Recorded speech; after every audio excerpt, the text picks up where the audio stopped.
Hello. Hi. I've decided to start doing some YouTube videos about making picture books because it's something that fascinates me. It's something that I think is super interesting, and it's something that has these incredible layers to it. It's just full of depth, and I don't think, at least I haven't seen a lot of videos about all of these different aspects. So I thought maybe I might start doing this kind of little channel where we talk about characters, where we talk about Play-Doh characters.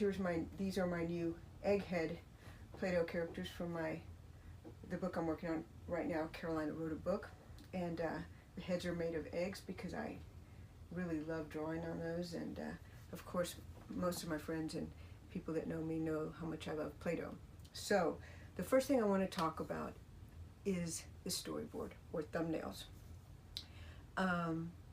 Once you have the idea for a book, once you have passion about a story, and you've kind of worked out all the pacing, and it feels kind of like a song. Picture books have that kind of timeline.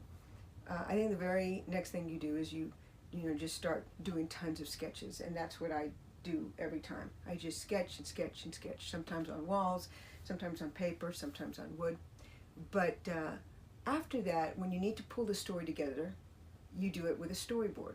Now, I'm pretty sure the idea of a storyboard, or the official storyboard, was invented by Walt Disney back when he was working with animation. I think it was on Snow White and the Seven Dwarfs. But what we use a storyboard for in picture books is to delineate the story, to pace it, and it really is a way of exploring a lot of sub-levels and a lot of subcontext in the book. I've said before that if you can draw a book out geographically and in its most basic forms, circles, squares, rectangles, dots, squiggly lines, whatever, and you can read the story, then you're starting to do a good job on the storyboard. The storyboard is really important because it provides you with a foundation, a skeleton for the book, and this is probably the most important part of doing a picture book. So let me show you some examples from my recent book, The Amazing Watercolor Fish, and I want you to kind of see how these original sketches turned into the final illustrations for the book.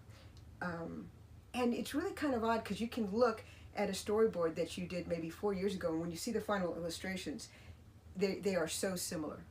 They have so much more substance, but that inkling of design has got to be there in the beginning. And that doesn't mean that you can't change it later on, but I wanted to show you a little bit of what I'm talking about. Okay, thanks.